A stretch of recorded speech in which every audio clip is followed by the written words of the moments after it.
Oh, krásný dobrý večer, vážení přátelé. A koukám, že jsem teda skončil v naprosto úžasném pozadí. Takže, dobře. Aspoň vidíte v praxi, jak to vypadá, když se improvizuje, tvoří něco v rychlosti. Kamera. Ještě vejš.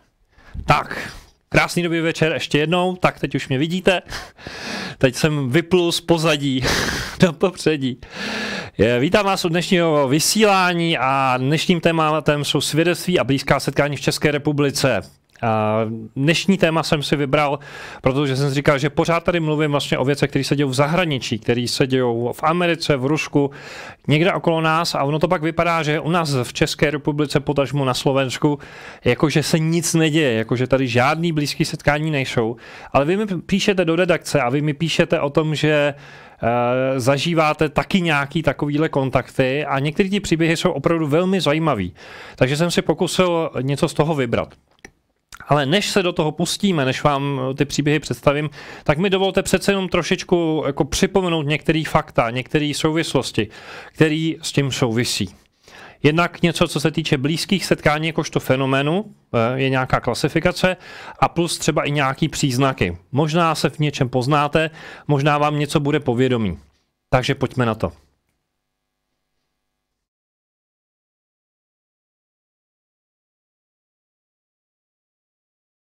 Normálně to klikáš. Tak, takže jdeme na to. Jdeme do prezentace. Blízká setkání. První slide.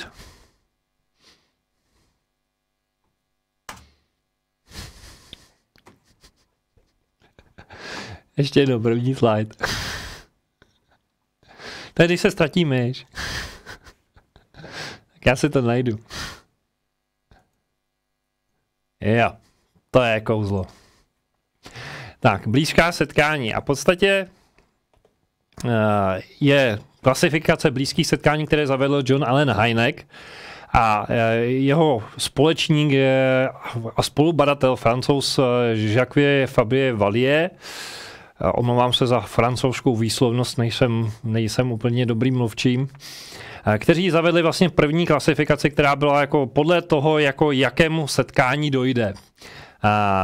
CE5 nebo blízké setkání prvního druhu, pokud jste se stali svědky pozorování nějakých světel, to vám dokonce ukážu právě od nás, že se to i děje u nás. Pak blízká setkání druhého druhu, kdy dochází, že ten objekt zanechává nějaké stopy. Takový případ tady nemám, ale v zahraničí se takové případy dějou. Máme ale případy třetího druhu, to znamená, že lidi pozorují na obloze objekty, které se vlastně přiblíží, anebo dokonce někteří lidi tvrdí, že byli uneseni, to znamená, došlo k únosu. Nebudu teď posuzovat jakou formou, jestli fyzicky nebo metafyzicky, nechme stranou. Pak je čtvrtý případ, který právě vznikl z jakési spolupráce mezi tím Hynekem a Valiem, a sice, že jde o blízké setkání, kdy byli do UFO uneseni lidé, hromadně je nazýváme unosy do UFO. Počkat, kde jsem udělal chybu? Jeho svědectví a jeho posádky. Aha, tak oni to mají posunuté. Tak pak je ještě vlastně blízké setkání pátého druhu. Jehož autorem je Steven Greer a to je vlastně to setkání CE5 nebo CE5.cz, pokud se o tom chcete dozvědět víc, které vlastně vymyslel jako komunikační protokol Steven Greer. Pak jsou ještě další klasifikace, které nejsou úplně obvyklé, aspoň já doufám, že se nikdy nestalo, že by došlo k úmrtí člověka, jako poté, co se setkal s nějakým takovýmhle fenoménem. Bohužel jsou případy, kdy jsou nalezeny takzvané znetvoření zvířat a vedou se spory o to, jestli to je v důsledku opravdu nějakého mimozemského kontaktu, anebo jestli jde o nějaký tajný vládní projekt, to teď nechme stranou. A poslední CE57 je, že dojde k jakési hybridizaci, takže propojení. No, přátelé, jsem rád, že vás tady tolik, 117 lidí a dokonce přišly první příspěvky, za to moc děkujeme. Chceme vás tímto poprosit, abyste podpořili dnešní vysílání pomocí kouzelného tlačítka pod vaším chatem, které se nachází Teď si musím podívat vždycky na obrazovku, kde kam má dát ten prst. Je to vlevo dole pod chatem, je tam tlačítko dolar a můžete přispívat v jakékoliv měně, jakoukoliv částkou, kdykoliv během vysílání a případně pokud by nemůžete platit kartou online, ale můžete zadávat třeba trvalý příkaz nebo převod, tak využijte stránky suene.cz/dar. Tak, pojďme se podívat na příznaky kontaktu.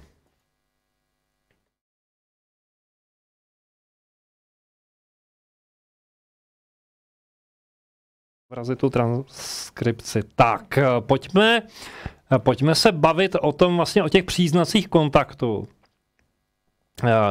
Já už jsem tady vlastně kdysi vysílal takový celý balík 60 potenciálních příznaků toho, že jste byli uneseni. Přátelé, prosím vás, mnozí jste se mě ptali, jestli jako když máte ten jeden příznak nebo 2 příznaky, 3 příznaky, jestli to je něco, co by jakože opravdu jste byli uneseni. Berte to prosím s rezervou, berte to jako jednu z možností. Jo. Můžou to být různý psychický stavy, můžou to být v podstatě jako nějaké okolnosti, které jenom jako něco naznačují, ale není to důkaz. Jo. Berte to jenom opravdu jako možná vodítka, jako jedno z možných vysvětlení.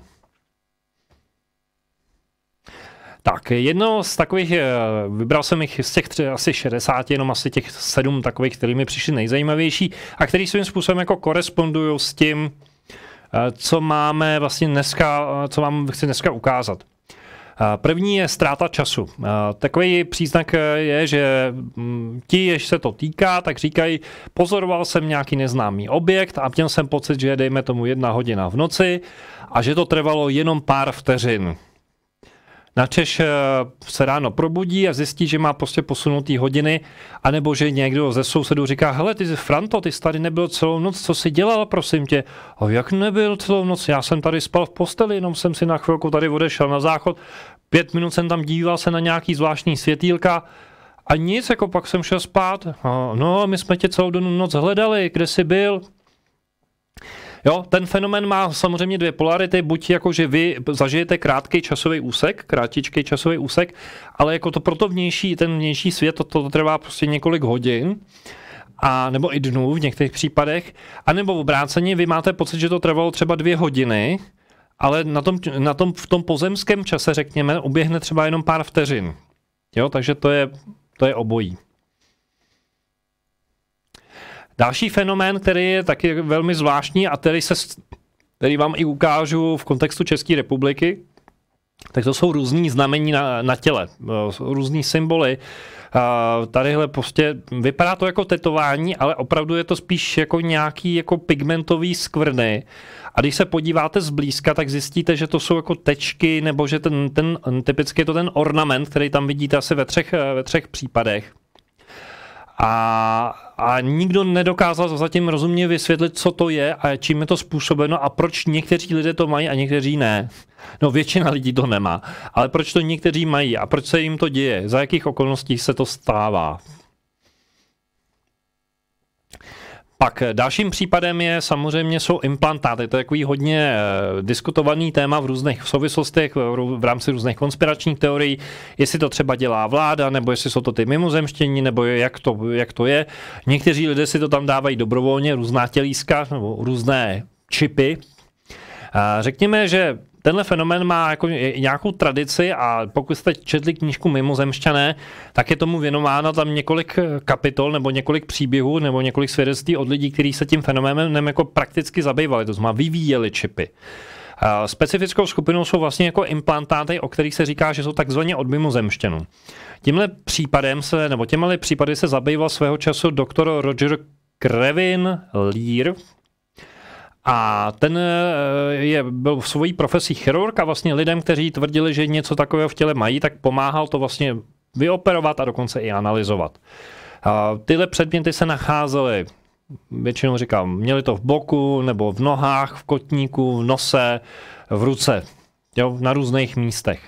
A já vám budu vyprávět pak v těch českých příbězích taky jeden takový případ, kde se něco podobného stalo.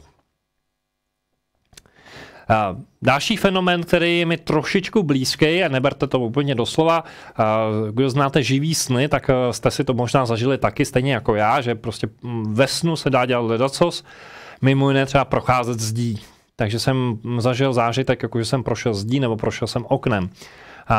Dává se to někdy do souvislosti, že pokud máte velmi živý astrální sen, v kterém se potkáte s nějakýma bytostmi nebo vidíte nějaký létající stroj, takže to je jako nějakým způsobem propojený. Ale je fakt, že jsem zažil spoustu lítacích snů nebo řekněme astrálních snů, ve kterých jako žádný mimozemštění nehrály roli. Ale prostě jsem se proletěl nebo skákal z velké výšky a užíval jsem si tu svobodu, kterou v tomhle fyzickém světě není k dispozici. Já si dovolím ještě jednu takovou poznámku. Určitě pokud máte někdo nějaké dotazy, tak využijte i dnes Slido. Slido a já jsem si zapomněl tady poznamenat odkaz, takže s dovolením takhle nakouknu na Slido. Na Slido podívejte se, a teď si nespomenu, co tam bylo za kříž, takže musím rychle nalogovat, abych vás nasměroval, ale odkaz myslím, že je pod tím vysílacím oknem, teď tady, jak si spolu povídáme, tak je tam nastavený link, takže použijte Slido a platí samozřejmě opět. Vysíláme pro Facebook i pro YouTube a odkaz posílám právě, kopíruji a posílám právě teď do chatu na YouTube. A Facebookáři teď nemám okno vlastně otevřený, protože to mám otevřený na druhém počítači. No, tak jedeme dál. Takže to byl 4. příznak. Pojďme na ten 5. Intenzivní zájem o téma, tak to jsem si říkal, tak dám jako pro radost, pro potěšení, že je fakt, že já se tímhle tématem zabývám už od dětství, v nějaké podobě různý záhady mě fascinovaly vždycky. A pokud jste někdy měli jako takový jakože pasivní, jakože žádný mimozemštění nejsou a pak se stalo jedné noci se vám něco zdálo a druhý den jste říkal, tak já to musím všechno prozkoumat a navštívili jste třeba naše stránky a hned vás to zaujalo, tak třeba něco v tom je. Ale ten smajlík je tam důležitý. Jdeme dál. Už jsem tady zmiňoval v souvislosti s procházením zdí. Blízká setkání ve snu. To je můj fenomén. To je něco, co je mně osobně velmi blízké, co já jsem osobně zažil několikrát, kdy jsem měl prostě velmi živý sny a viděl jsem věci, které, řekněme, by byly z toho blízkého setkání 3. druhu, případně 5. druhu, protože v některých případech mi přišlo, že jsem si to tak vysnil a vypřál, až se mi to splnilo. Ty sny byly hodně živý, v podstatě jsem nedokázal chvílema, jsem si říkal, zdá se mi to, nebo je to skutečnost. Ta hranice mezi tím byla velmi úzká. Měl jsem a stále na to mám velmi silné vzpomínky a je tam intenzivní, ano, poté vždycky jsem se probudil, tak jsem byl hodně nevyspalý. Bylo to takový, jako, že jsem sice mám spoustu energie, ale přišlo mi, jako, že to tělo je vyspaný, ale to vnitře, ta duše jako byla trošku unavená. Pocit nejistoty, zda to bylo jen sen nebo skutečnost, někdo může takhle nad tím meditovat. Knížka, která by vás k tomu mohla inspirovat a dát jako prostor pro to, abyste mohli si ten svět ošahat, tak je na našem e-shopu Techniky snění v dělém stavu a nebo šamanismus v praxi, takže pokud vás to zajímá, tak zkuste navštívit e-shop a třeba ta knížka bude něco, co vám zodpoví některé záludné otázky. No a poslední z toho výběru top 7 z 60, tak mi dovolte zmínit pozorování neznámých objektů. Dneska vlastně by se mohlo říkat UAP, což je neznámý vzdušný fenomén, už se neříká UFO. Já spíš říkám, že to jsou mimozemské lodi v těch případech, kde v podstatě když víme, že to nejsou ani americký, ani ruský, ani čínský, ani nějaký astronomický jevy, tak jak říká Steven Greer, pokud to není nic z toho, tak v podstatě jako poslední možnost je, že to přišlo z vesmíru. A pokud se to samozřejmě pohybuje nějakým inteligentním způsobem, tak by se dalo říct, že by mohlo jít o mimozemskou loď. Takže to jsou ty případy, o kterých se tady chci bavit, který vám tady chci vzpomenout a na který se budeme podívat.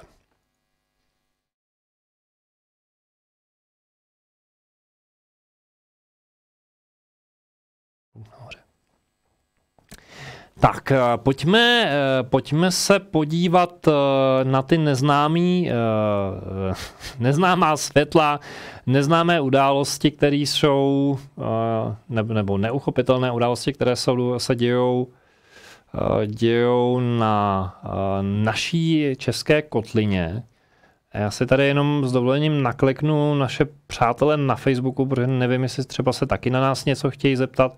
A zatím tady nikdo není, ale 12 návštěvníků se tady odehrává, takže pořád je nás tady čím dál víc, což je skvělý. Už tady vidím přes 180 lidí.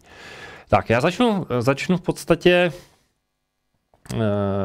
podstatě jednou fotografií, kterou mi tady poslal jeden z fanoušků a napsal mi k tomu komentář. Od rána upravuji fotky z reportáže vánočních trhů a všiml jsem si jedné, kde na obloze vpravo od levé věže září 7 bodů v jedné přímce.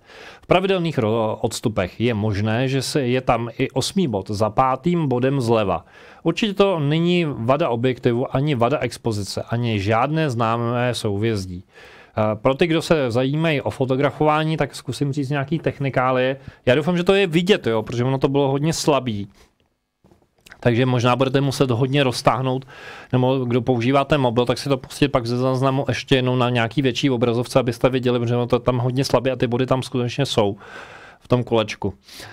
Tak technický parametry, tedy bylo to foceno závěrkou 160, jestli to říkám správně, na Canonu RP a ISO bylo 6400.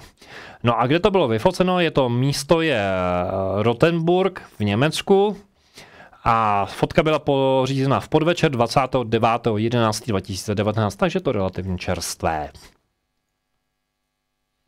Tak, pak se přesouváme do Křešického údolí, což je tady někde Ostřeka. Fotky jsou ze 7.12.2019, to znamená před Vánocema, pár měsíců zpátky a kamarád, který mi to poslal, říká, hele, fotil jsem si tak jako západ slunce a podívej, co tam jako ta zelená tečka se tam začala objevovat. A říkal mi, já jsem to neviděl, já jsem to viděl až na těch fotkách a jenom mi ukazoval těch sérií fotografií několik a v podstatě bylo vidět, že ten objekt se pohybuje. Já jsem samozřejmě první reakce byla, hele, nemáš nějaký jako odlesk na objektivu nebo něco takového. A on říká, ne, to se mi tam jako nikdy nedělo, v podstatě jako nikdy jsem s tím ten problém neměl, ale v tomhle konkrétním místě se ten zelený objekt objevil. Je pravdou, že kdo se zabýváte fotografováním, tak možná jste zažili takový ten fenomén, říká se tomu orb, nebo orby. To znamená takový světelný kuličky zářící, který když nasvítíte bleskem nebo silným světlem, nebo když máte hodně citlivý fotoaparát, nebo dokonce se to dá vidět i na některých záběrech z kamery, tak vidíte takový světelný koule, který vyletávají ze země nebo prostě se různě hemžej. Nikdo přesně jako ještě nepopsal ten fyzikální princip, který je zatím spojený. Takže možný je všechno. Neříkám nic, co by to jako konkrétně mohlo být, jenom to uvádím jako zajímavost.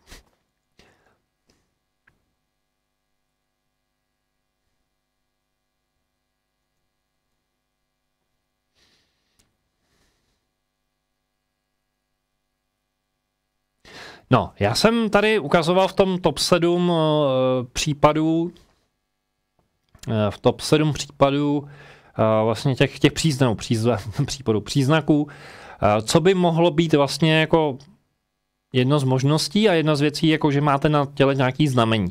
A tohle je fotografie, která nám přišla do redakce v roce 2017 od jednoho člověka, který se nachází někde směrem na jihlavu. Bohužel přesný údaj jsem si tehdy neuložil, nebo uložil a už jsem je nestihl dohledat. Západní Čechy, tak já už jsem zmatený. To je zase jiný případ. Pardon. Tak západní Čechy, směrem na západní Čechy, 7 dnů staré, tehdy jim to posílal. A říkal, nic si nepamatuju, našel jsem to na zádech, objevil se to přes noc, postupně to mizí. Následně, když jsem to viděl, tak jsem říkal, hele, to už jsem někde viděl. A vzpomněl jsem si na článek, který kdysi vydal Graham Hancock, protože ho někdo oslovil, že viděl vlastně tyhle ty obrázky, co jsem vám ukazoval, ten slide tam ukážu ještě jednou, abyste si to připomněli. Jo, to znamená to, co jsem vám ukazoval, značky na těle, tak tohle to jsou vlastně výběr z nějakých obrázků, který jsem získal z jednoho z webu Grahama Hancocka a tam to bylo prostě popsáno stylem, nevíme, co to je, proč se to děje a jenom mě zaujalo, říkám tomu člověku, hele, tohle je světový fenomén a lidi neznají odpověď. Tak, posuneme se dál. Jsme v Chorvatsku. Tohle považuji, řekněme, takový jako asi největší příběh, který se mi zatím dostal do ruky. Nebo spíš do sluchátka, protože ten člověk, který mi to vyprávěl, tak říká, hele, nikomu jsem to nikdy neřekl, říkám to vám, nechci, aby bylo řečeno moje jméno, ale je to něco, co mě hluboce v životě zasáhlo a ještě do dneška, když se na to vzpomenu, tak to ve mně velmi silně rezonuje. Je to příběh, který se odehrál v Chorvatsku na dovolený z noci z 11. na 12. 7. 1994. Nacházela se rodina na dovolené, muž a žena. Byli spolu na Nový Vidolovský, nedaleko ostrova Krk v Chorvatsku. Ten člověk to popisoval tak, ten příběh sám o sobě nebyl špatný, jako neměl jsem z toho blbý pocit nebo nějakýho pocit ohrožení, nebo že by mi to nějak jako ublížilo. Ale spíš jako ty psychické následky z toho, že člověk jako zažije něco, co nikdy předtím neviděl a neví, co to je, jako neumí se s tím nějak psychicky srovnat, neumí to nikam zařadit, tak to je mnohem náročnější. Jo? I po těch 26 letech, kdy mi to bylo vlastně vyprávěno, tak se to v podstatě jako vrylo té osobě tak hluboko do emoční paměti, že to pro toho člověka vlastně znamenalo velmi, velmi jako dost těžký jako zásah. Ten fenomén se odehrál, oni tam byli na nějakém 14denním pobytu, pokud se správně pamatuju, a asi 3 dny předtím, než se měli vrátit domů, tak byl měsíc v posledním nějaký čtvrti, nebo jak se to řekne, prostě takový srpeček už skoro jako mizel, protože měl být nov. A podle toho jsme v podstatě se nám podařilo dohledat zhruba přibližně to datum, protože si pamatovali měsíc, jako teď myslím kalendářní měsíc a rok, ale nepamatovali si den a jenom si pamatovali, jak bylo vlastně postavení toho měsíce. Takže zhruba v téhle době mezi tím 11. 12. 7. se to údajně odehrálo. Takže přátelé, kdybyste náhodou si vzpomněli, že jste v té době byli v Chorvatsku na dovolené a náhodou jste tam něco podobného viděli, tak určitě dejte vědět. A pojďme se do toho víc ponořit. Celé to začalo už někdy na počátku roku 1994, kdy ta dotyčná bytost říkala, že slyšel jsem zvuky, měl jsem něco, jako kdybyste měli zvonění v uších, ale to zvonění v uších mělo melodii. A ta melodie by se postupně jako opakovala. Já jsem si při té příležitosti vzpomněl na, kdo jste viděli film Blízká setkání 3. druhu Stevena Spielberga, tak je tam přece jeden z motivů, je tam opakující se melodie. Je to asi 5 tónů, který se opakují dokola. A zpívá to tam pak jako celé pole endů jako mantru. No a ta bytost říká, hele, mně se něco podobného dělo, ale nejsem muzikální typ, já nemám hudební vzdělání, nic, takže to neumím zapsat, neumím to vyjádřit, ale kdykoliv to, jako jsem to slyšel, tak v podstatě se mi to jako zafixovalo, že se mi to spojilo s tím, jako s nějakým tímhle pocitem. A čím víc se vlastně blížila ta dovolená, čím blíž to bylo to datum, kdy měli odjet na tu dovolenou, tak se ta melodie víc a víc připomínala. A když už vlastně přijeli do toho Chorvatska, tak ten zvuk byl velmi intenzivní a v podstatě byl neustálý, velmi často se opakoval, v podstatě to jelo furt. Po celou tu dovolenou. A dokonce ten člověk říkal, no, já jsem měl potřebu se jako vzdálit od příbuzných a nechtěl být s lidma, já prostě chtěl pryč, být sám se sebou, někam na odlehlý místo. A pořád mi tam běžela ta melodie. Nevěděl, co s tím.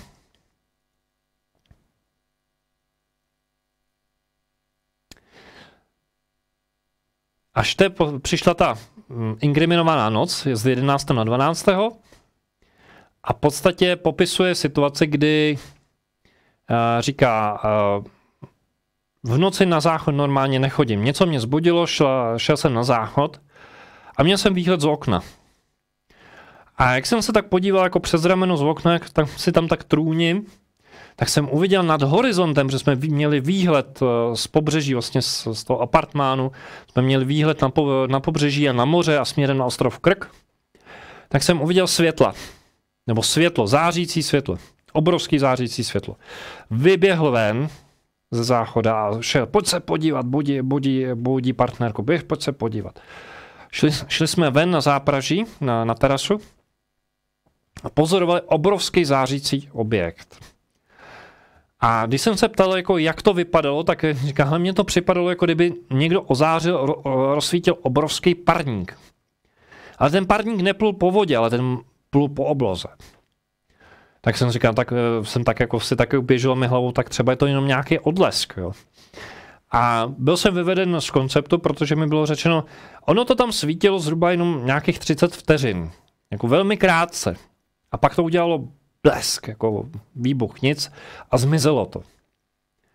Ale ta show pokračovala dál.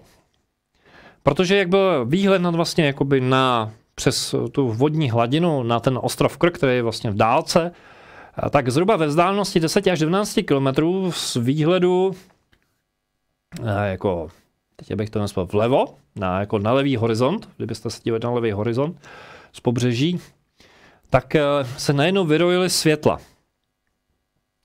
Asi 3 světla, které vytvořily formaci V.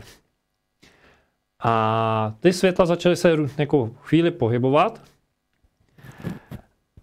a zářit.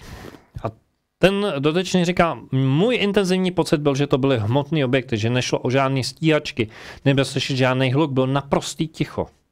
Nikde nic. A ty objekty začaly po té obloze divoce cestovat. To je takový to, jako já vždycky říkám, že jakmile to začne mít pohyb, jako když lítá moucha, tak si můžete být jistý, že to není ani satelit, ani stíhačka, ani klasický letadlo. Na nejvíc by to možná mohlo být nějaký balónek, ale ten by nedělal jako takový prudký pohyby, ten by prostě plul. Takže musí být něco jiného, nějaký jiný fenomén. A ono to pokračovalo dál, protože po chvíli místo toho, aby to byly jenom 3 světla, tak ty 3 světla se začaly množit. Takže se 3 světel bylo 5 světel, 9 světel, 12 světel, 18 světel. Údajně napočítali až stovky, možná až 150 světel. Odhad. To samozřejmě nikdo to nepočítal přesně. A bylo mi zdůrazněno, nebyl slyšet žádný hluk. Bylo to prostě obrovská světelná scenérie nad vodní hladinou. A ve vzdálenosti nějakých 10 až 12 kilometrů od nich. A zhruba to odhadovali tak jako, že 50 metrů nad úrovní terénu, to znamená nad to vodní hladinou. Ale co to bylo přesně, nevíme. Pojďme dál. Ta celá scenérie, ten příběh, nebo vlastně to, co pozorovali, tak oni se podívali, když to začalo, když vlastně viděli ten první záblesk, to první velký světlo, tak říkali, že bylo zhruba krátce po půlnoci a že to skončilo ve 3 hodiny ráno. Protože se měli hodinky, dívali se na hodinky. A ještě to bylo tak, jako, že v podstatě v těch 3 hodin už byli tak unavený, říkali, hele, pojď spát, už prostě nevíme, co to je, pojď spát. A pořád to v nich jako nějak rezonovalo. Zatáhli závěsy, šli nějak spát a nechali to být. Ale jako nějak pocitově jim přišlo, že to trvalo jenom pár minut, jo. Ale jako ten fenomén toho chybějícího času, když jsem říkal, máte pocit, trvá to jenom chvíli, ale když se podíváte na ty hodinky, tak zjistíte, že v podstatě uplynulo prostě skoro 2 až 3 hodiny. Usínáte s pocitem, co to je? Jo, kde se to tu vzalo? Jak je to možný? Máte najednou pocit, jako, že vidíte něco, co prostě jste v životě neviděli, že najednou to jako mění nějaký chápání reality ve vás. Jo, někteří lidi popisují, zhroutil se mi svět, protože jsem najednou viděl mimozemšťany. Jo, něco takového. Ještě tam byl, myslím, že poznámka, že když šli pak nějak ráno na snídani, tak se ptali jako dívali se po těch místních, jako co si, jako jestli někde někdo něco viděl, že ho tam byl zájezd. Všichni se tvářili, jako by se nic nedělo, ale že pak se ptali nějak místních domorodců, jestli něco viděli. A někdo jim tam říkal, no viděli jsme nějaký světla. A když se chtěli zeptat, a viděli jste, ještě teď jsme snažili to popsat, a říká, hele, nebudu o tom mluvit, nechte to být. Jo, prostě jako, že ty lidi o tom nechtěli mluvit moc. A ono to mělo, ten příběh měl vlastně dohru, která mě naprosto fascinovala, když jsem to slyšel v tom sluchátku a říkám, opravdu? Ta bytost to dotáhla tak, že prostě, protože říká, já jsem akademicky založený člověk, já jsem prostě přírodovědec, já prostě dělám na stavbě, nějaký tak prostě jako technicky založený člověk. A tohle prostě bylo pro mě šok. Takže přijel zpátky do domu a vyprávěl to v kolegům v práci na poradě a říká, hele, my jsme se všichni znali velmi důvěrně, prostě jako přátelé, kolegové a stejně se na mě jako dívali, jako podezřívali, jako co jsem se zbláznil nebo něco takového. A nedalo mi to pořád prostě jako pochopit, co se stalo. Tak mě napadlo, zavolám na Akademický ústav České republiky, ne akademický, astronomický ústav, ne astronomický ústav při Akademii věd. Tak, astronomický ústav, no a prej zvedl telefon a bylo to takový, no oni mají všichni dneska dovolenou, ale tak tady je pan docent Eš, nebudu jmenovat, povedlo se mi ho dohledat, takže zkusím ho když tak oslovit, jestli si na to ještě vzpomene, nebo jestli to zatluče. Tak pan docent Eš a ten by vás mohl třeba vyslechnout. No, ten můj první pocit byl takový, jako že jo, volám v podstatě někam, kde, jak se říká, na druhou stranu barikády, tak jako, že to nemusí být přijato úplně s povděkem. A k mému překvapení, říká ten dotyčný, byl jsem v klidu vyslechnut, bylo ticho a pak se jenom ozvalo, no buďte rád, že se vám stalo jenom tohle, protože nám občas volají lidi, kteří říkají, že se jim z toho v podstatě hráblo. Jo, že jim to jako psychicky opravdu ublížilo. A nejste jediný. Takže si představte, že voláte na astronomický ústav, kde v podstatě člověk by tak jako předpokládal, že když budete mluvit o mimozemšťanech nebo budete se říkat, jestli to náhodou nebyli mimozemšťani, tak vás odkážou k docentu Chocholouškovi nebo do Bohnic, tak se ozve někdo, kdo vám řekne, ne, no to prostě občas se to tady takhle stává, jako nevíme, co to je, ale prostě občas se to děje. A jediný, čemu se dobrali, že jako nechcete to nahlásit projektu Záře, vemte si, že to bylo rok 94 a projekt Záře, pokud se nepletu, tak ten vznikl krátce po roce 89 a přešel pak i vlastně po to rozpojení Československa, pokračoval dál. Má to dlouhou historii, stejně tak jako KP UFO. A já už jsem tady několikrát říkal, že vlastně ten projekt Záře má poněkud zvláštní minulost a nebudu to dneska rozebírat a někdy se k tomu určitě vrátíme. Jenom řeknu, že pro mě mezi projektem Záře a projektem Blue Book je jako určitá asociace.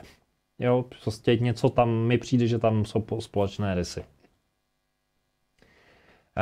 Dokončím myšlenku, že nebo budu citovat to dotyčné, které mi ten příběh vypráví, ten, kdo vlastně natočil Blízká setkání 3.2. musel vidět něco podobného jako my. Byl komentář k tomu. Jakože v podstatě takový ty, když si vybavíte, jestli jste ten film viděli, tak jsou tam různý ty scény, jak tam lítají ty světýlka, přilétávají takový ty maličký lodi, než přiletí ta obrovská mateřská loď. Tak přesně jako v tomhle duchu mi to bylo popsané, že to je jako ten fenomén. Tak, posuneme se dál. Dalším místem, který se dostalo, řekněme, do našich archivů, tak je ten zvláštní objekt. Z těch, řekněme, těch záhadných věcí mi to přijde, že to je jako hodně zvláštní a hodně zajímavý. Tak stalo se to 31.8.2017, takže to máme v podstatě pár let zpět. A bylo to někdy v 8 hodin ráno, asi v 8:45, abych to přečetl přesně, odjel můj manžel na benzínkovou vzdálenou přibližně 200 metrů od našeho doma, vrátil se za asi 10 minut a volal na mě ze zahrady, ať se jdu podívat, ukazoval na oblohu bez mráčku a zvláštní kovovou kuličku, která stála na obloze. Říkal, že ji viděl už nad zámkem u Letovic a že ji musela urazit vzdálenost přibližně 2 až 3 kilometry během okamžiku. Objekt jsme pozorovali skoro půl hodiny, dost dlouho byl na jednom místě a potom pomalu stoupal blíž a výš, to znamená přibližoval se a vznášel se vejš. Při pozorování dalekohledem to vypadalo jako krabička od krému, mělo to zelenkavý kovový lesk. Můžeme spekulovat, co to je, někdo by mohl říct, to byl nějaký nafouknutý, dětem uletěl balon, může to být spoustu věcí, myslím, že tam nedaleko mají někde snad i nějaké letiště, ale jako letadlo by vypadalo jinak, takže je prostor pro úvahy. Opět vyzývám, pokud jste to nikdy něco takového viděli, tak určitě mě zajímají vaše reference. Pojďme dál. Lestočník. Tenhle případ mě hodně zaujal, protože pokud sledujete moje vysílání pravidelně, tak víte, že jsem tady mluvil o incidentu v Redlšemu. Nechci tvrdit, že je to totéž, jenom říkám, že tam je určitá paralela, která mě tam aspoň naskočila. Za chvíli pochopíte proč. Když byla moje příbuzná, vypráví pisatelka, když byla moje příbuzná malá, někdy v letech 1990 až 1994, byla s babičkou na houbách v lese v Točníku u Klatov. Šli hlouběji do lesa, zvedl se hodně silný vítr, který ohýbal stromy. Už začali uvažovat o návratu, protože se domnívali, že se žene bouřka. Spatřili náhle na mítině ležet zvláštní těleso ve tvaru trojúhelníku. To je ta asociace s tím obrázkem, který vidíte. Prosím vás, je to ilustrace i pro ten Rendlesham. Není to autentická loď, ale to podle popisu případu v Rendleshemu. Tak spatřili objekt trojúhelníkového tvaru, který se leskl. Objekt byl o průměru 2 až 3 metry, ta výšku byl zhruba 1 metr. Viděli ho na vzdálenost zhruba 10 metrů, kde dívčina a babička stála. Objekt byl celý stříbrný, jako z nějakého kovu, bez oken a viditelného otvoru. Podrobněji si objekt už s babičkou neprohlíželi, dostali strach a utekli. A tohle je přesně podobný, analogický popis tomu, co se mluví o tom, když našli ty vojáci vlastně, to je ve Velké Británii, na jedné vojenské letenské základně, která byla spravovaná v rámci NATO, tak vlastně našli stříbrný nebo stříbřitý objekt bez oken, bez ničeho a v podstatě on tam ještě popisoval nějaký světla a on se toho objektu dotkl a pak byly nějaký další události o tom, že se mu přehrál nějaký binární kód, ale to je jiný příběh. Takže v tom ta asociace, proto jsem se dovolil použít ilustraci, protože jiný obrázek nemám. Tak, Velešín, 10. měsíc 2018. Tohle mě zaujalo, protože určitě teď to vidíte a říká, budete křičet TR3B, TR3B, to je určitě TR3B. Tak kdo vidíte, co je ta magická zkratka, tak teď chvilku počkejte, já popíšu, co se tady odehrálo, pak si můžeme o tom polemizovat. Je to příběh, který se odehrál vlastně 2 roky zpátky, říjen 2018, nebo necelý 2 roky zpátky. Člověk popisoval, byl se na noční procházce městem Velešínem, které má hezké historické centrum, a zhruba ve výšce 50 metrů nad hlavou se objevil trojúhelníkovitý objekt. Ten objekt mířil jako cestoval směrem k nádraží, takže kdo si to chcete najít na mapě, tak si to můžete představit, že máte centrum, směr zastávka vlaku. A bylo zajímavé, že jako ta špička stejně jako na tom obrázku směřovala dolů. Těch počet světel tak říká, že není úplně přesně tak, jak je to na tom obrázku, ale zhruba tak nějak to vypadalo. Co bylo fascinující, že ten objekt prostě jako se znášel, že to bylo naprosto tichý, nenápadný a v podstatě jako, že to bylo jenom jako taková ta silueta ve tvaru V nebo do trojúhelníku a v podstatě jenom za ty zářící body. Co to přesně bylo, říká, hele, kdyby to byla stíhačka a v této výšce, slyšel bych hluk. Jo, jsou stíhačky, které se umějí znášet. Kdyby to bylo letadlo, tak v podstatě nemůže levitovat jako stát na místě.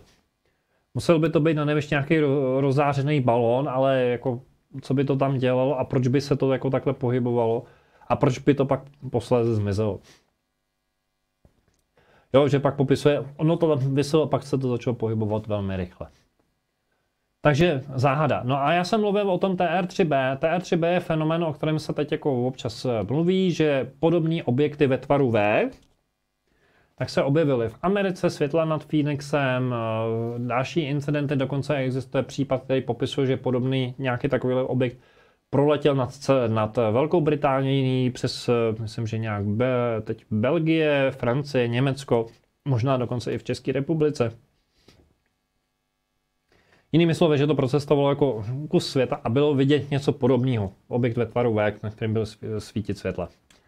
A berou se právě spory, jestli to je nějaká novodobá technologie, kterou vyvíjí Američani nebo Rusové nebo něco dohromady, nebo jestli jde o reverzní inženýrství nějaký mimozemský lodi, a nebo jestli jde, jedna z úvah je, že jde o takzvaně kamufláž. To znamená, že existuje mimozemská loď, skutečně mimozemská loď, která přiletěla z vesmíru, která má ten podobný tvar, ale z nějakého důvodu někdo má potřebu vytvářet jako kamufláž, takže byl vytvořena maketa, nebo vlastně jakoby napodobenina toho stroje, který má podobný tvar, podobně se jako na první pohled chová. Jenom je tam rozdíl, a to popisuje Steven Greer, pokud by to vydávalo hluk, tak to vyrobili lidi, pokud je to tichý, tak by to mělo být jako mimozemského původu. Tolik o TR3B a mě pořád padá, tak doufám, že mě slyšíte. Tak, doufám, že mě pořád slyšíte a já přece jenom preventivně, jo, kdyby bylo něco problém se zvukem, tak křičte, volejte, doufám, že to všechno vydržíme. Tak, jedeme dál. Bystřice pod Hostýnem. To je ten případ, kdy jsem říkal, že že se našly nějaké implantáty v těle. Velmi mě zaujalo, je to trošku delší, ale ten človíček popisoval, že v 80. letech jsem byl zaměstnán jako řidič u dopravní stavební firmy. V letních měsících jsme jezdili na brigádu pomoci některým družstvům se sklizením lnu. A protože to byla dlouhodobá brigáda, taky ubytovali v místní ubytovně. A jedné noci se stalo to, že v podstatě jako, že chlapi šli spát, usnul a on měl otočený nějak, jako, že měl postel otočenou, takže měl výhled z okna. Něco ho uprostřed noci probudilo, nějaký intenzivní světlo. Tak se díval ven a něco tam zářilo. A viděl, že to světlo se jako přichází až do té místnosti, podíval se na svého kolegu, jak spí na boku. A najednou si uvědomil, že v podstatě jako ten jeho pohled na ten svět, ta perspektiva, z který se dívá, není z postele, ale jako kdyby se vznášel na to postelí. A toho hodně jako zarazilo, že říkal, mě to vyděsilo, ale zkusil jsem to zaspat. Takže usnul, nic, ráno se probudil, díval jsem, rozlídl jsem se, měl jsem takový divný pocit, jako takový kovový, jako pachuť jako v ústech, ale v podstatě nic, jako dobrý. Nějak jsem to zaspal, nechal jsem to být, pustil jsem to z hlavy, kolega nic neřešil, nic jako neříkal. Všechno bylo v pořádku. Takže v podstatě jako to nechal být. No, jenže po čase, někdy v roce 1995, našel nějaký článek v časopise. A tam byla paní, která popisovala podobný událost, že viděla světlo, nějakou zář a pak jako, že měla jako astrální sen, v podstatě by se dalo říct. A jemu se to vybavilo, jemu se to znovu zvědomilo. A ještě říkal, hele, bylo hodně zajímavé, že ta ženská to zažila ve stejném místě, kde jsem se já nacházel, na Bruntálsku. A zase to nechal být, protože prostě říkal, měl jsem spoustu práce, měl spoustu jiných starostí. A říká, no dneska už je mi přes 50 let, tak v podstatě jako už mám jiný starosti, neřeším to pořád. Ale nedávno mi našli nějaký zdravotní problém, a tak mě poslali na magnetickou rezonanci. A furt mě strkali do toho stroje a furt mě vyhazovali ven a furt, hele, ono to nějak nefunguje, něco s tím je. Tak to nechali jako co se děje a říká, hele, vy tam máte něco kovového. To jsem si dovolil použít tu ilustraci tady pod tím textem. A on říká, no ale já jsem nikdy nebyl na operaci a nemám tam ani jako na těle jizvu někde, jako, myslím, že v oblasti ledvin. A on říká, no jo, ale oni říkají, no ale jako vy tam máte něco kovového, my vás nemůžeme těm strojem prohnat, ono to ruší ten signál. A on říká, já opravdu jsem nikdy nic jako neměl, jakože operaci. Takže mně to přišlo do redakce, jakože zajímavost, že možná ten člověk má v sobě nějaký implantát a že možná už tehdy před těma několika desetiletími se ho snažili mimozemšťani zachránit. Takže i to takovýhle případy se dějou. A doktoři řekli, hele, pokud vám to nevadí, my vám to tam necháme, my s tím nic dělat nebudeme. Takže to jsou příběhy, které se úplně scházejí, je jich víc, přiznám se, snažil jsem se vybrat jako vlastně to nejzajímavější, nejatraktivnější a budu rád, když samozřejmě přispějete i něčím další. No a než se podíváme na ty statistiky, tak mi dovolte vám poděkovat. Díky, že sledujete náš kanál SUNA Universe. Budeme velmi rádi, když zůstanete s námi ve spojení. Dejte prosím našemu vysílání palec nahoru, klikněte na tlačítko odebírat a na zvoneček. Sdílejte nás prosím na sociálních sítích. Podpořte prosím naši práci trvalým příkazem na náš transparentní účet, alespoň 100 korun nebo 4 eura měsíčně. Navštivte naše stránky darujme.cz/SUNA Universe a staňte se patrony některého z našich projektů. Svoji podporu můžete vyjádřit také tím, že nakoupíte zboží v našem e-shopu na adrese e-shop.suna.cz. Třetí zpráva to máš. Tak krásně jdeme na statistiky, přátelé. Pořád mi padá tadyhle sluchátko. Já jsem si musel, protože mi svítí na mikrofonu červená, tak abyste náhodou o něco nepřišli, tak já se s dovolením dám před pusu tuhle plácačku, kterou normálně nepoužívám. Ale chci mít jistotu, že mě krásně uslyšíte, takže mi to prosím odpuste. Já jsem zapomněl vyměnit baterky před vysíláním a teď to nebudeme honit. Takže pojďme se vrhnout na statistiky. A pojďme se podívat na to, co naši američtí hoši zjistili. Je to studie, na které se dokonce podíval ještě relativně krátce před svou smrtí astronaut Edgar Mitchell, o kterém se říká, že je to jeden z mála astronautů, který veřejně se hlásil k tomu, že tady nějaký jako fenomén okolo mimozemštěnů existuje a že když on osobně nemá nějakou s tím přímou zkušenost, to znamená, že by byl blízký, jako měl blízký setkání, takže viděl nebo setkal se spoustou svědky a lidmi, kteří jako měli osobní zkušenost. Bys třeba případ v Rendlesham. Pojďme na to. A z toho vlastně, abych dokončil myšlenku, vlastně z toho vznikl projekt, kdy možná dokonce jeden hlas je i můj. Protože jsem si pak, když jsem si tu knížku pročítal, jsem říkal, hele, on fakt běhalo před pár lety po internetu takový dotazník a někdo mi říkal, hele, SUNA, to musíš vyplnit, z toho budou data. Tak si to pojďme spolu přečíst, protože sám jsem na to zvědavej. Tohle je to, co nás drželo dneska před vysíláním, jsme říkali, na poslední chvíli to tam musíme dát, to vás nemůžeme připravit, protože je to hodně zajímavý. Stahuje se to, začnu vlastně projektem Blue Book, to je takový, už jsem to tady zmiňoval. Projekt Blue Book je spojený samozřejmě s J. Allenem Hyneckem, který byl jako jakýmsi frontmanem toho projektu, než přišel na to, jak se věci mají. Ale jednou věc bych tomu projektu jako nechtěl upřít, a sice jako, že nějaký data, který řekněme veřejnosti se dostaly do ruky, tak jako aspoň mají nějakou vypovídací hodnotu o tom, že se tu něco děje. A Josef Allen Hynek, on má české kořeny, tak říká, hele, v rámci projektu Blue Book bylo pozbíráno zhruba 12 000 případů hlášení. A z toho objemu v podstatě většina bylo identifikována jako, že jde o nějaký přírodní fenomén nebo o něco, co lze prostě popsat vědecky, zanalyzovat. Přičemž pouhých 5% spadá do té škatulky neidentifikovatelné. to ještě neznamená, že jsou to mimozemštěni, aby jsme byli úplně korektní. To znamená, že je to něco, co nedokážeme zařadit. A to je to těch 5%, který vlastně toho Heineka naprosto fascinovalo, protože říká, já chci pochopit, co to je za fenomén. Já chci pochopit, co se zatím skrývá. A vlastně ta geneze toho, že on těch 5% postupně zkoumal těch případů, tak ho postupně jako došlo, jak se říká, k jakési konverzi od člověka, který byl naprosto skeptický, k čemu jakýmkoliv úvahám o tom, že by mohlo jít o nějaký mimozemšťany, nebo jako princip, jo? Že by prostě jsme byli tady nějakým způsobem kontaktováni, do fáze, kdy říká, hele, my jsme zjevně nějakým způsobem kontaktováni, ale nerozumíme tomu jevu. No, s tím je spojeno několik takových jako fenoménů, o kterých jsem tady vlastně mluvil na začátku, když jsem vám říkal o těch příznacích, těch top 7 příznaků.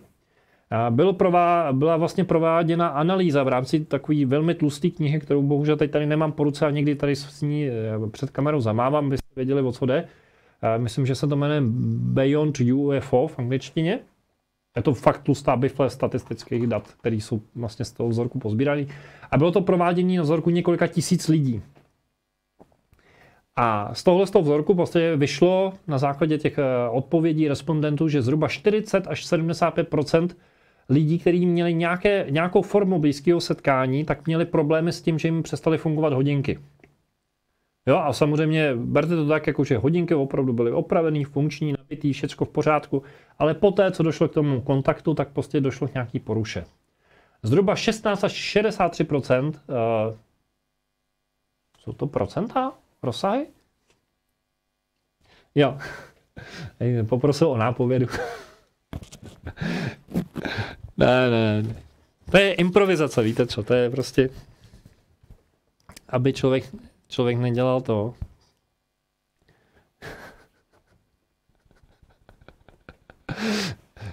To je miluju interakce. Jo, jednotlivé země, aha. Tak pardon. Tak ve 40 zemích, ne? Jo. Tak jak to je?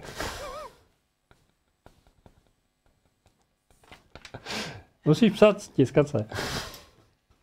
Já tady mám krásnou nápovědu.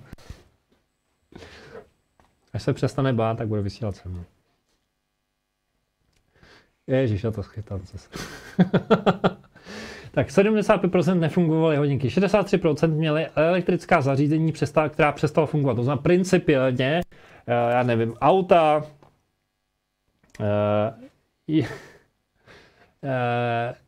auta, které přestaly fungovat, 50%. Zařízení nebo zážitek jako chybějícího času, to jsme se tady popisovali, jak v tom případě z České republiky, tak v tom případě vlastně jako toho fenoménu, když jsem dával top 7 k dobru. Máte 47% bylo plně při vědomí a ocitl se na jiném místě, to znamená, vy víte, co se s váma děje, cítíte to, vnímáte to, díváte se a najednou se ocitne někde jinde. Prostě střih, jako kdyby někdo byl střih ve filmu. 69% vidělo doma světla, u níž nezjistilo zdroj.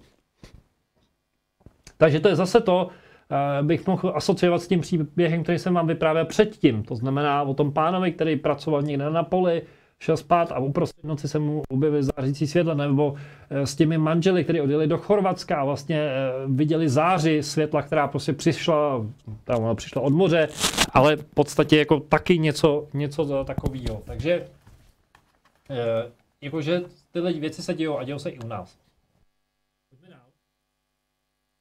Tak, další otázka, která byla vlastně těm respondentům položena, jestli věříte, že jste se setkali s inteligentními mimozemskými entitami.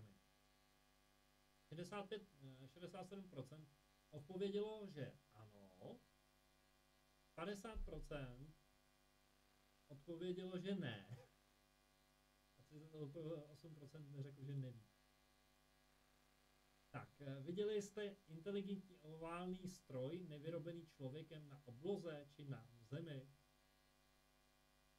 Takže z nějakého vzorku lidí tam řeklo, že 220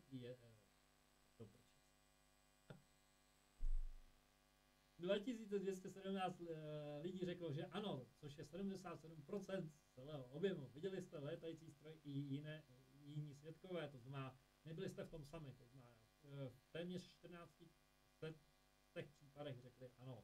A to je dost velký objem, jo? Představte si, že prostě přes 2000 lidí řekne, já jsem viděl létající talíř. Zůstalo bez pohybu, či se vznášelo. Opět, zhruba 1500 lidí řeklo, že ano, to znamená 68% celkového objemu. Pokračujeme dál. Vykazovalo plavidlo fyzikálně vysvětlitelné pohyby, to znamená, já vždycky říkám, nejtypičtější je, když máte pocit, že vám to lítá před očima, jako kdyby to byla moucha, nebo kdyby to dělalo prudký pohyby, prudký změnu směru, to znamená uhne doleva, nahoru, dolů, dopředu, cokoliv, prostě velmi rychlý pohyby. Nebo dokonce jsou popisované případy, kdy ty lidi začali jako na ten mentálně, na ten objekt vysílat a vlastně jako dokázali předvídat ty pohyby. Nebo naopak ten objekt začal dělat pohyby takový, který jste si jako představovali, protože najednou, jak říká Steven Greer, dojde vlastně k mentálnímu propojení a ta věc, která je inteligentní, začne reagovat na vaše podněty. Zvuk, slyšíte mě? Zvuk chybí. Jak to, že chybí? Já vás slyším. Vy mě neslyšíte. Sakra. Ach, ty baterky. A teď mě slyšíte? Jo, takhle. Závada není na vašem přijímači a na mém vysílači. Tak, to zkusím ještě jednou. Teď bych mě zajímalo, o kolik slajdů jsem vás připravil. Minimálně o jeden. A nepodíval se. Už se podíval. Tak, vraťme to o jeden slide zpátky pro jistotu. Tak abyste nebyli ochuzený. Tenhle ten slide ještě fungoval, takže myslím, že můžeme jít sem. Takže ještě jednou. 67% věříte na UFO, 50% ne, 38% nevím. Pak respondenti, viděli jste inteligentně ovládaný stroj, řeklo, že 77% zhruba 2217 lidí z nějakého celkového objemu odpovědělo, že ano. A což je nějakých těch 77%, pak tam byly ty létající stroje. A to bylo 62% zase 1400, skoro 1400 lidí jako řeklo, že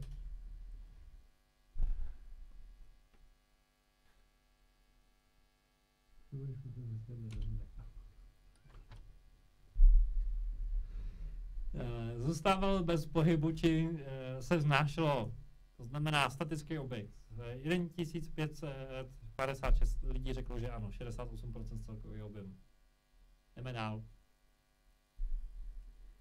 Tak, vykazovalo plavidlo fyzikálně nevysvětlitelné pohyby, to znamená, jak jsem říkal, lítalo to jako moucha nahoru, dolů, doprava, dopředu, dozadu, velmi rychle, ostrý pohyby a zatáčky. 1168 lidí řeklo, že ano, to znamená přes 50%, 51%, ať nekřivdím, řeklo, že něco takového vidělo. Pak zmizelo plavidlo mimořádně rychle. Jeda! Vytáhni to ze zásuvky. Vytáhni to ze zásuvky. To je, když zapomenete si vypnout mobil ve vysílání. Tak, vykazovalo plavidlo fyzikálně, to jsem říkal. Pak, jaké byste popsali svoje zkušenosti? To znamená, byly pozitivní, negativní, neutrální. Pozitivní bylo 66%, negativní 5%, neutrální 29%. To znamená, většina lidí, troufám se tvrdit, že většina lidí má z toho velmi pozitivní zkušenosti. Nebo přinejmenším 66% řeklo, mám z toho pozitivní zkušenost. Pokud byste mohli zamezit setkání do budoucna, udělali byste to, většina lidí by řekla ne. Většina lidí se chce setkat, 84% řekne ano, chci se setkat, když to otočím. Tak, zvuk. A teď už mě musíte slyšet, protože do toho mluvím a hulákám na všechny strany. Tak, pořád do toho mluvím. Halo. Zlý zvuk. Robotický hlas. Zvuk. 1, 2, 3, show 2, 3. Ach jo. Raz, dva, tři. Tak teď mě musíte slyšet, protože teď to jde teď bych řekl, že to až přepálený. A po třetí už to nečtu. A věříte, že jsou mimozemštěné zlí? 91% odpoví, že ne, jenom 9% ano. To považuji za docela úspěch, protože když si vezmete, kolik je tady natočených Hollywoodem negativních filmů, kolik je tady natočeno prostě zlých případů, kdy nebo filmů, které jsou založeny na tom, že bodří američtí hoši řeknou, jo, my to tady zachráníme, my jsme ti prostě, co to tady spasej a pobijeme zlý mimozemšťany, tak v podstatě mi přijde, že to formátování jako nějak jako není úspěšný, naštěstí stále jako je tady většina lidí, který v podstatě jako to vnímají v celku pozitivně, což je fajn, jako víte co, je to takový, jako kdyby někdo za váma přišel na návštěvu a vy byste po té, co mu otevřete dveře, po něm vystřelili, tak to není úplně příjemné. Jak vám kontakt s mimozemšťany změnil život? 51% odpověděla, že výrazně pozitivně. 122% míní, že to bylo mírně pozitivní, 17% říká, že to bylo neutrální, mírně negativní 6% a výrazně negativní pouhých 4%. Takže celkově z toho objemu několika tisíc lidí, protože tam ta knížka je opravdu tlustá, je tam několik statistik, tak se v podstatě dá říct, že tam jako většina jako to přijímá pozitivně, ty zážitky jsou to jako velký objem dat. A pokud někdo máte v pořád pocit, že to je neprůkazný, tak v podstatě myslím si, že tahle kniha, nebo tyhle ty data jako ukazují, že jako na velké množství, jak by se řeklo, z vědeckého hlediska, jde, řekněme, velmi zajímavá čísla. Jo, dobře, můžete říct, 7 miliard je furt víc než jako vzorek 6 000 lidí, dejme tomu, ale řekněme, ze statistického hlediska už to je něco, jako řekněme, významného. No, dalo by se o tom povídat ještě víc a někdy se k těm statistikám určitě ještě vrátíme. Myslím si, že to je hodně zajímavý téma. Ta kniha mě velmi zaujala v tom, že v podstatě jako přináší celku zajímavý jako relace a souvislosti a psychologickou introspekci v tom kontextu vlastně setkání se s tímhle fenoménem. Takže se někdy ještě zkusím z toho vytáhnout nějaký další čísla a budeme se o tom ještě povídat. Ale už bruste svoje otázky.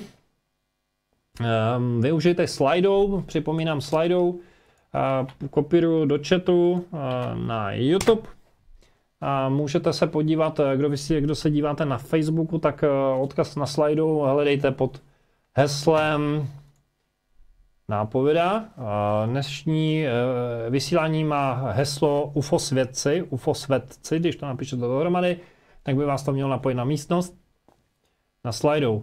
Tak dáme si maličkou přestávečku a za chvilku jdeme na otázky a odpovědi.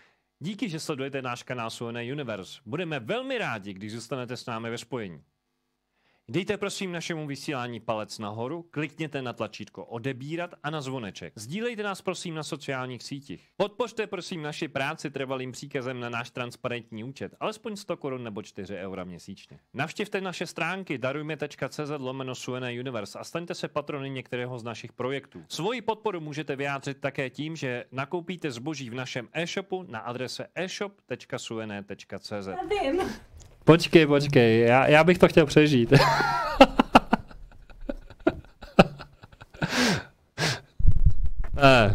To je sranda. Kdybyste věděli, co nevíte. Přátelé, pojďme se bavit, pojďme si užít ještě chvilku vás tady budu, doufám, bavit otázkami, odpověďmi. Využijte Slido, prosím pěkně. Slidou na Slidou. Je tady zatím jenom jeden dotaz a ten se týká, jak se někdo našel až 7 až 10 příznaků, čeho unesli mimozemšťané, jaká je vysoká šance, že to se to stalo? No, to je otázka. To je asi jako, to se já netroufám říct, muselo bychom se bavit třeba o konkrétním případu. Takže pokud máš pocit, že se tě to nějakým způsobem dotýká, protože tady napsal Anonymous, tak nemůžu ani říct jméno, tak pokud máš pocit, že se našel v 7 z 10 příznacích, tak můžeš napsat svůj příběh do redakce a můžeme si o tom popovídat. Jo? A nechci to nějak teď generalizovat, jako že když je to takhle, tak je to takhle, ale řekněme, že je to přinejmenším zajímavý, jako zajímavá shoda okolností. Jo, nechme to takhle zatím otevřené. Máte někdo nějaký další dotaz? Tady píše Buchnička. Dobrý večer, můžeme se těšit i na živého hosta a jeho příběh ve studiu? No, pokud najdou někoho odvážného, já ho velmi rád tady přivítám. Je fakt, že teď je to trošku složitý, protože nás zavřeli do domácí karantény, takže jako s hostama je to teď jako úplně, jako že by někdo za mnou přišel, to není tak jednoduchý, ale řekněme, že bychom třeba mohli udělat nějaký živý vysílání s skypovým přenosem, to by ještě snad prošlo.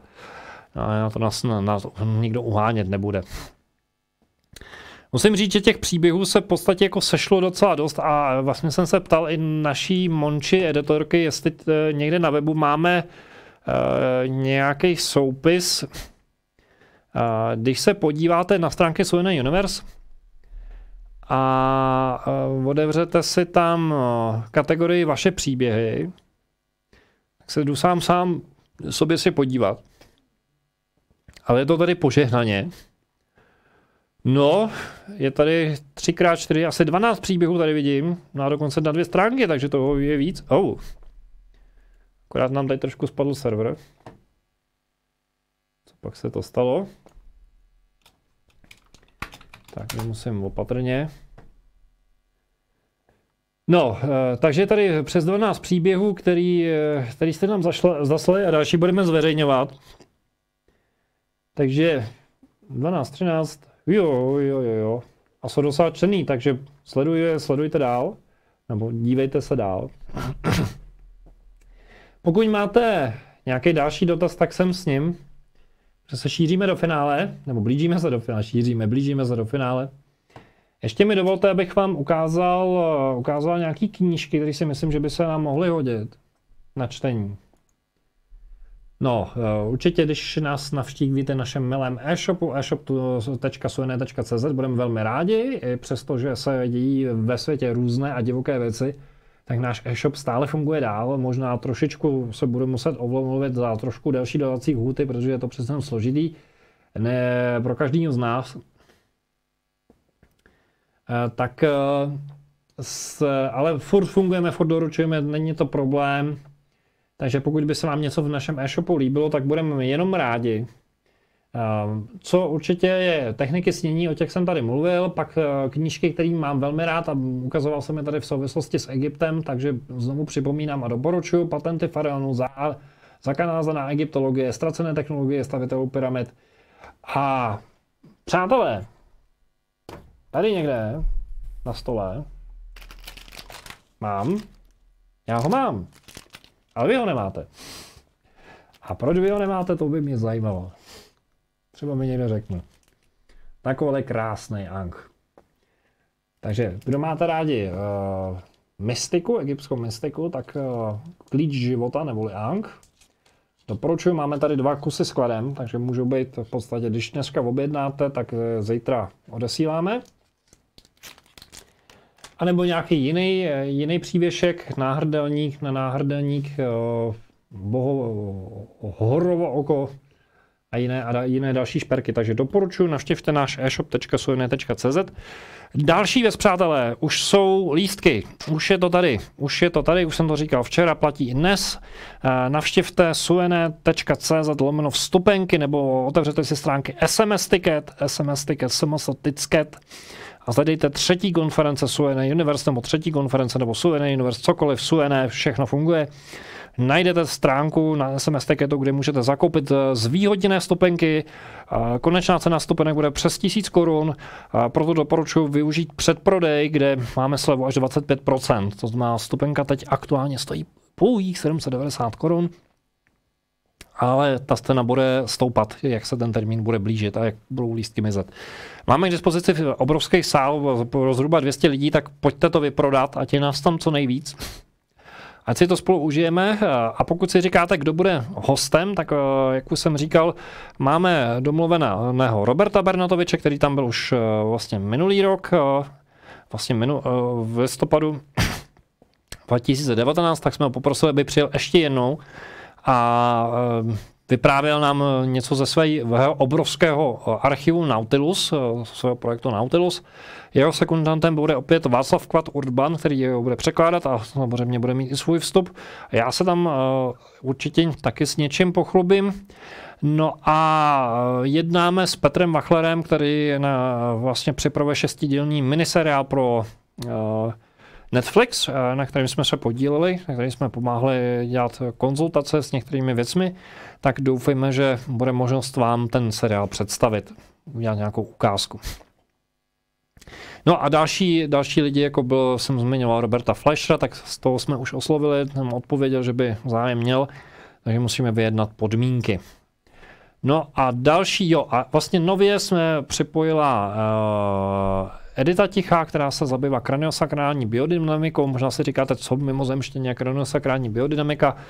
My jsme si řekli, že by bylo dobré zase přivést nějakou ženu, která nás tam probudí, aby jsme neusínali jenom u mimozemšťanů. Tak jsme poprosil jsem Editku, aby nás trošičku vlastně vždycky mezi těma přednáškama povzbudila, probudila.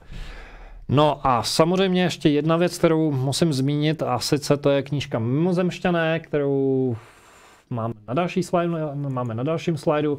Přátelé, stále se prodává a už je to, bych si troufl tvrdit, že už tam není ani těch 400 kusů, tyjo. To je silný kafe. A to si vemte, že se toho vytisklo už 6000 kusů. A pořád to mizí. Pořád to mizí. No dobře, tak ještě 6 kusů, aby to bylo více, méně jak 400. Tak prosím vás, tady je 205 lidí, tak 6 lidí by si mohlo koupit knížku Mimozemšťané. Já samozřejmě, je to na vás, ale mám za to, že když si to koupilo už několik tisíc lidí, tak asi to nebude Bčkový titul. Mám na to velmi pozitivní reakce a jsem za to velmi rád a moc vám za to děkuju, že se vám knížka líbí. Takže knížka Mimozemšťané. Jinak chci moc poděkovat všem, kteří přispíváte na dnešní vysílání. Vybral se nějaká velmi sympatická částka, za to díky. Taky děkuju, že vás je tady tolik. A ještě jsem tady zaregistroval, že jsou přece jenom přistali nějaký dotazy. Jaké máš ty nejlepší zkušenosti s blízkým stretnutím? Naprosto, jak to říct, snové. A to doslova. Moje příběhy jsou opravdu z říše snů a astrálního cestování, to znamená, jsou to příběhy, které jsem zažil ne ve fyzickém světě, ale zažil jsem je jako v rámci velmi bdělého snění. A tam bych se dal říct, že došlo jako ke kontaktu až jako, jak bych vám to ukázal. Když to zkusím to z profilu, tak asi na takovouhle vzdálenost. Jo, takže takhle na mě něco koukalo. A pár vteřin předtím, než jsem to uviděl, tak mi bylo řečeno, neotáčej se, nedívej se, budeš vyděšený. A já jsem byl neposlušný, otočil jsem se, podíval jsem se a zhrozil jsem se. A usnul jsem z toho, jak jsem se lekl. Respektive usnul jsem se a probudil jsem se.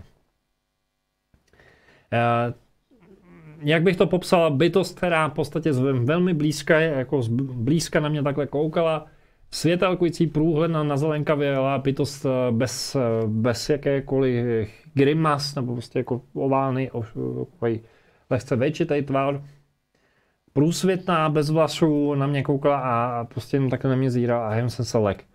A když jsem se ptal, co se děje, tak mi řekla, opravujem ti něco na páteřním kanálu, prostě na tom, jak máte čakry, 7 čaker.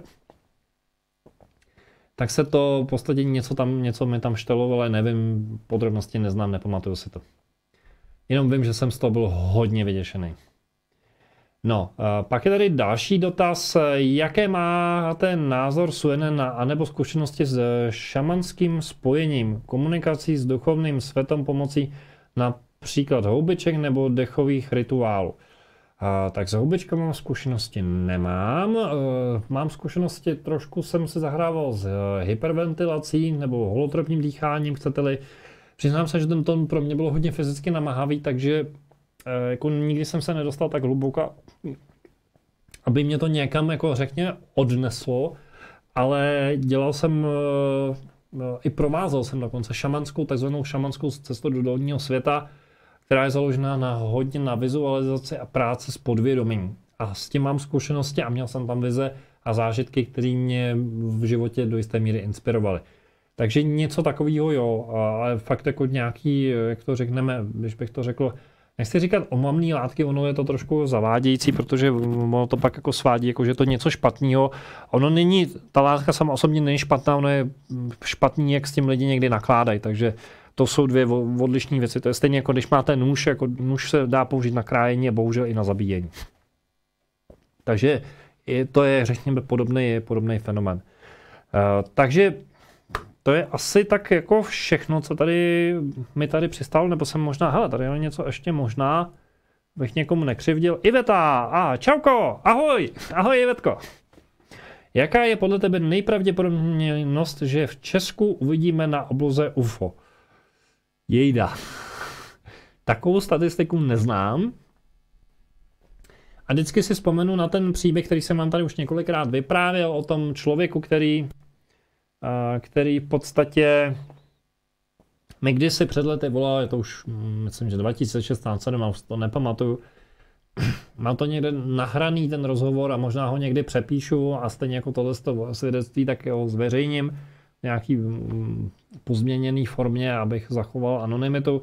A ten člověk vyprávěl o tom, že má firmu, která se specializuje na snímání čehokoliv jako kolem nás pomocí nekonvenčních kamer. To znamená, možná máte, určitě v mobilu máte kameru, možná máte home kameru, tu do ruky, nebo máte nějaký lepší foťák, který umí natáčet. A on měl kamery jako termokamery, kamery s nočním viděním, kamery, které dokážou nějaký georadary, pozemní, vzdušní a prostě takový jako spoustu takových věcí, které stojí velký peníze a říkal, že v podstatě bere zakázky jak od vlády, tak od armády, tak od soukromého sektoru. No a ten člověček mi vysvětloval, že když vezme takovou tu kameru, která v podstatě vidí v tom spektru mimo běžný zrak, protože si vezmete viditelný spektrum, to je v podstatě nekonečno na všechny strany a my z toho vidíme jenom malinký nepatrný zlomek. Tak říkal, že vidí objekty, které přicházejí z vesmíru a když se ptal armády, někde v armádě někoho, tak mu bylo řečeno, to není ani jako česká armáda, ani armáda NATO, nikdo z našich partnerů, ani z jako potenciálních protivníků, to přichází z vesmíru a my nevíme, co to je. A nezajímá, jako neskoumáme to, protože nevíme, jako neumíme to nějak uchopit. Takže tohle ten fenomén tady nějaký je, akorát, že my to nevidíme. Jo? Takže v podstatě, kdybych měl být férovej, tak pravděpodobnost, že něco uvidíš, je, řekněme, relativně malá, ale pokud by se zdívala jiným způsobem, to znamená, měla k dispozici techniku, tak je dost velká. To znamená, uvidíš to, ale je to, řekněme, mimo to klasický viditelný spektrum, který běžně máme k dispozici jako lidi. Líbí se mi i hláška, kterou používá Igor Chan, že vlastně mimozemský život začíná půl metru nad vaší hlavou. A já bych to rozšířil, že nejenom nad vaší hlavou, ale prostě kolem vás. To znamená, v podstatě na půl metru od vás jako je spousta života v různých formách a různých podobách. Ať už jde o nějaký, řekněme, duchy, nebo řekněme světelné bytosti ti přichází z jiných dimenzí a do těch dimenzí mizej. Může to být různá interakce a v podstatě jde jenom o to, že my jsme jako zapomněli. Jo? My jsme zapomněli, že to patří do našeho života. Jo? Hezky se to třeba asociuje, když vzpomeňte si na pohádky. Jo? Vzpomeňte si na pohádky třeba, které jsou byly ilustrované od Lady, jo? Takový o těch vodnících a vílách a to všechno. A my to dneska vnímáme, že to jsou jako takový sci-fi povídky nebo prostě pohádky, prostě něco, co jako nepatří do tohletoho světa, ale rádi si o tom vyprávíme. A musím říct, že mě to vždycky jako vrtalo hlavou, jako kde to má ten kořen. Jo? A samozřejmě v učebnicích dějepisu, spíše učebnice českého jazyka. V rámci českého jazyka jsme si říkali, no, že to je lidová slovesnost, že to si prostě lidi tak jako vymysleli, aby se bavili a občas si něco přibrali, něco ubrali a vznikly z toho v podstatě ty pohádky. Jenže oni ty pohádky mají svoji hloubku, občas jsou to nějaký příběhy, v kterých jsou zakotveny určitý, řekněme, archetypální mystéria. To je jedna věc. A druhá věc, popisují věci, které, když byste to vzali jako do důsledku, že je to, řekněme, když to hodně přeženo, že to očité svědectví, tak našich předků, kteří v podstatě jako viděli, měli jako jiný způsob nahlížení na svět, tak by to začalo dávat smysl. A proč se na to dívám, že když třeba někdo říká, že i dneska jsou lidi, kteří říkají, že když jdu do lesa, tak vidím skřítky. Jo, vidím světelné bytosti, že ten les je živej. I naše předkové popisovali, že vidí prostě různý meluzíny, že vidí prostě světlušky, teď nemyslím ty světlušky, ale jako myšleno jako, že entity. Ale že to je prostě jako založené na něčem, co v podstatě jako má nějaký reálný základ. A to, že se nám to v dnešní době neděje, tak to bych řekl, že jako odpověď na tuhle otázku jsem dostal, když jsem kdysi byl ve tmě, to bylo 2015, to pobyt ve tmě, a když jsem tam strávil týden. A ten hlas, který mě tam provázel, nebo ty entity, které mě tam provázely a viděl jsem tam různý světelné bytosti, tak mi v podstatě dali najevo, že důvod, proč se nevidíme v běžném životě, je ten, že my jsme přehlcený světlem. My pořád na sebe svítíme, když se podíváte na ulici, furt se svítí. Jo. Takže my jsme se odvykli k tomu vnímat tmu jako něco, kde je život. A v podstatě, kdo máte zkušenosti s tím, že jste byl ve tmě, tak víte, že ta tma je hodně živá, že najednou tam je spoustu světla a že ty oči si po určitý době, uvádí se, že musíte minimálně 7 dní, doporučuje se 14 dní minimálně, ideálně je to 21 dní, pak byste se vám to v podstatě jakoby nastartoval ten schopnost vidět ve tmě jako na delší čas, jako dlouhodobě, ale minimum je 7 dní. Za 3 dny to nefunguje prostě, jako kdybyste chtěli jenom na víkend, tak to je málo a prostě 7 dní je minimum. Tak uvidíte prostě věci, které jako v té tmě jsou, ale jsou našim očím skrytý, protože ty oči jsou, bych to řekl, jako zjednoduše zblblí. Jo, prostě ta citlivost se ztrácí.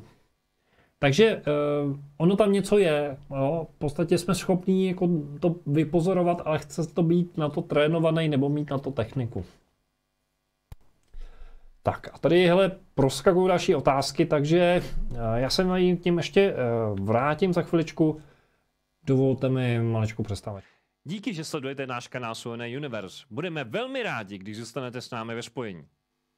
Dejte prosím našemu vysílání palec nahoru, klikněte na tlačítko odebírat a na zvoneček. Sdílejte nás prosím na sociálních sítích. Podpořte prosím naši práci trvalým příkazem na náš transparentní účet, alespoň 100 Kč nebo 4 € měsíčně. Navštivte naše stránky darujme.cz/SUNA Universe a staňte se patrony některého z našich projektů. Svoji podporu můžete vyjádřit také tím, že nakoupíte zboží v našem e-shopu na adrese eshop.suna.cz. Tak. Takže přátelé, jdeme posledním, doufám asi poslední 3 dotazy. Se dostaneme taky dneska do postýlek. Ano, nedávno jsem měl také sen o cestování. Cestoval jsem astrálně, viděl jsem sebe v posteli, jak ležím, byla tam nějaká bytost. Vylekal jsem se, začal se dusit a astrálně i fyzicky. Jo, něco podobného se mi stalo. Ne, že by mě se dusil, ale v podstatě jako měl jsem takový ten pocit, jako že se nemůžu nadechnout, že prostě šok a vrátil jsem se rychle do těla a musel jsem to rozdechat, hyperventilace. Lukáš píše, kdy asi přijde čas, že bude veřejně známé, že IT existují a bude se s nimi veřejně stretávat a komunikovat. To už můžeš teď. Najdi si stránky www.ce5.cz anebo pokud jsi na Slovensku, tak www.ce5.sk. A tam je napsaný návod, jak můžete zavolat i-týmu domů. A jak je tam poznamenáno, pokud zvedneš to sluchátko a vytočíš to telefonní číslo, tak se prosím pěkně nelekej, že to funguje. Tak teď nevím, jestli jste mě slyšeli, protože mi to spadlo úplně, a teď jako fakt to nemám. No, takže nic nebude. To je, když vám uteče mikroport. Takže máte možnost komunikovat. Jsou orbové jen prach, nebo se dají nějak prokázat? To je otázka, kterou si netroufám jako nějak generalizovat a říct, jak je to doopravdy. Já mám za to, že to jsou nějaký pokusy, jakože zatím nějaká inteligence je. Ale někdo by řekl, že to jsou jenom prachové částice, někdo řekne, že to měl vyčištěný objektiv a že prostě jsou pokusy, jakože vezmete, vyfotíte jedním směrem, nic tam není, vyfotíte druhým směrem a ty částice tam jsou. Hodně je to třeba vidět, kdybyste se podívali na noční záběry chrámu v Luxoru. Ukazoval jsem vám to při nějakém vysílání, kde jsme se bavili o Egyptě a tam je to krásně vidět. Vystřelují prostě světelný orby. Všecko je, jak má být. Takže já vám chci moc poděkovat. Díky za pozornost, děkuji za dnešní společné bytí a vysílání. Povídali jsme se o blízkých setkáních v České republice. Doporučuji mimochodem, bratia Slováci, navštěvte e-shop, protože tam máme knížku o pozorování UFO na Slovensku. Takže určitě využijte a věřím, že se brzy uvidíme a uslyšíme. Přeju vám krásnou dobrou noc, mějte se moc hezky, mějte se moc fajn a zase někdy naslyšenou a naviděnou. Ahoj. Díky, že sledujete náš kanál SUNA Universe. Budeme velmi rádi, když zůstanete s námi ve spojení. Dejte prosím našemu vysílání palec nahoru, klikněte na tlačítko odebírat a na zvoneček. Sdílejte nás prosím na sociálních sítích. Podpořte prosím naši práci trvalým příkazem na náš transparentní účet, alespoň 100 korun nebo 4 eura měsíčně. Navštivte naše stránky darujme.cz/SUNA Universe a staňte se patrony některého z našich projektů. Svoji podporu můžete vyjádřit také tím, že nakoupíte zboží v našem e-shopu na adrese e-shop.suna.cz.